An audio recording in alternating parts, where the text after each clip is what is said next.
Hello friends, केम छो? मजामां? Says वरना again जय जिनेन्द्र। जस्ट नाउ आपणे 5 मिनिट पहला ज ताहीनी बनावेल छे। हवे आपणे हुमुस बनावा जई रह्या छीए। लेबनीज फूड जे फलाफल करीने लेबनीज फूड आवे छे एनी अंदर तमे हमस डीप आ छे हमस डीप बनावा जई रह्या छीए। तो हमस डीप बनावा माटे શું જોઈશે ચાલો ઝડપથી તમને જણાવી દઉં। આઈ હોપ કે બધા જ એકદમ ગુડ અને ફાઇન હશે। તો મારા ખ્યાલ પ્રમાણે મજામાં કહું તો ચાલશે, ઠીક છે? ચલો તો આના માટે શું જોઈશે એ તમને જણાવી દઉં। કાબુલી ચણા લેવાના છે। કાબુલી ચણા 1 બાઉલ જેટલા મેં રાતે ઓવરનાઇટ પલાળેલા છે। એકદમ ઓવરનાઇટ પલાળ્યા પછી જુઓ આ રીતે ઓવરનાઇટ પલાળ્યા પછી આને મેં પ્રેશર કુકરમાં 3 થી 4 વિસલ વગાડી લીધી છે, જેથી કરીને સીધા કાચા આ કાબુલી ચણા આપણને પેટમાં દુખે નહીં એના માટે મેં 3 થી 4 વિસલ વગાડી લીધી છે। કાંઈ જ નથી નાખવાનું વિસલ વગાડવામાં, ખાલી પાણી નાખીને જ 3 થી 4 સાદી વિસલ વગાડી લેવાની છે। ફાસ્ટ ગેસે વગાડશો તો પણ ચાલશે અને ધીમે વગાડશો તો પણ ચાલશે। એકાદી 2 સીટી આગળ વધતા ઓછી થાય તો પણ કોઈ તકલીફ નથી। હવે આપણે આને ચણા પલાળવા માટે 1 બાઉલમાં મેં પાણી ગરમ લેવાની કોઈ જરૂર નથી, સાદું પાણી તમે નાખશો। 1 વાટકો ચણા લીધા છે કાબુલી, એની અંદર ડૂબાડૂબ પાણી રહીએ એવી રીતે એને પલાળવાના છે, જેથી કરીને ફૂગીને મોટા થશે અને પાણી એને વધારે જોઈશે। આખી રાત પલાળ્યા પછી એને કાઢીને એક સૂકા કપડા ઉપર થોડી વાર માટે મેં પોળા કરી દીધા હતા, જેથી કરીને જો એની અંદર કોઈ સ્મેલ બેસી ગઈ હોય તો ઉડી જાય। અને એના પછી થોડી વાર પછી મેં પ્રેશર કુકરમાં 4 થી 5 વિસલ વગાડેલી છે।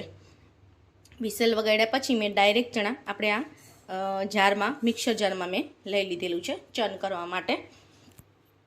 હવે આની અંદર આપણે શું નાખીશું એ તમને જણાવું છું। આની અંદર આવી રીતે 8 થી 10 ટુકડા ગાર્લિક નાખું છું। ગાર્લિક અત્યારે આપણી પાસે થોડું નાની સાઇઝમાં છે એટલે થોડું વધારે જોઈશે। જો મોટા હોય તો તમે 5 થી 6 નંગ નાખશો તો પણ ચાલશે।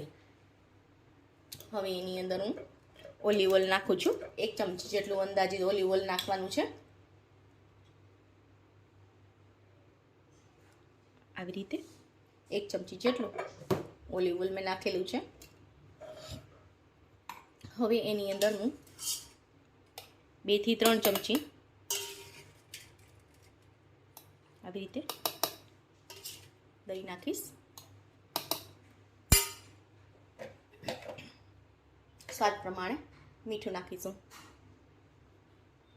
આની અંદર તમે લીલા ઝીણા મરચાં એકદમ જે તીખા મરચાં આવે છે એ પણ તમે નાખી શકો છો। જો તમારે હમસ એકદમ તીખું અને સ્પાઇસી બનાવવું હોય તો આમાં તમે બ્લેક પેપર પણ નાખી શકો છો।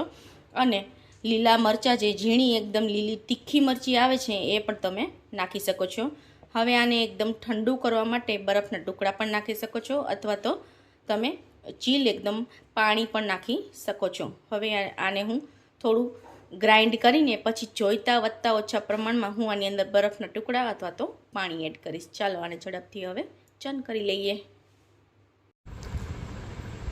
સો ફ્રેન્ડ્સ, આવી રીતે એકદમ કાબુલી ચણાને ચર્ન કરી નાખવાનું છે, પણ એની થિકનેસ થોડી જાડી રાખવાની છે। જેમ આપણે તાહીની બનાવેલી એવી રીતે આ જો હાથમાંથી પડતું નથી। જેમ તાહીની એકદમ લિક્વિડ ફોર્મમાં બનાવેલી હતી થોડી થોડી, બહુ બધી લિક્વિડ પણ બનાવવાની નથી, માપસરની લિક્વિડ બનાવવાની છે, કેમ કે સલાડની અંદર એને એડ કરવાની હોય તો પાણીથી એમાં છૂટું ના પડી જાય પાણી અને સલાડ બધું, એ રીતે એને લિક્વિડ ફોર્મમાં બનાવવાની છે। આ થોડું થીક ફોર્મમાં બનશે। જુઓ આપ જોઈ શકો છો, હું આંગળીમાં બતાડું છું। આવી રીતે થીક ફોર્મમાં બનાવવાનું છે અને એકદમ આવી રીતે મેશ કરી નાખવાનું છે। આ રીતે ગાર્નિશ કરી નાખવાનું છે। ઓલિવ ઓઇલ નાખેલું છે અને ઉપર લાલ મરચું ગાર્નિશ કરેલું છે। જો તમારી પાસે પાસલે હોય તો તમે પાસલેથી પણ ગાર્નિશ કરી શકો છો। હજુ આમાં કંઈ પણ જાણવું હોય તો તમે જરૂરથી મને કમેન્ટ બોક્સમાં કમેન્ટ કરીને જણાવજો। લાઇક, શેર અને સબસ્ક્રાઈબ કરવાનું ભૂલતા નહીં। Thank you for watching. Thank you friends, bye bye.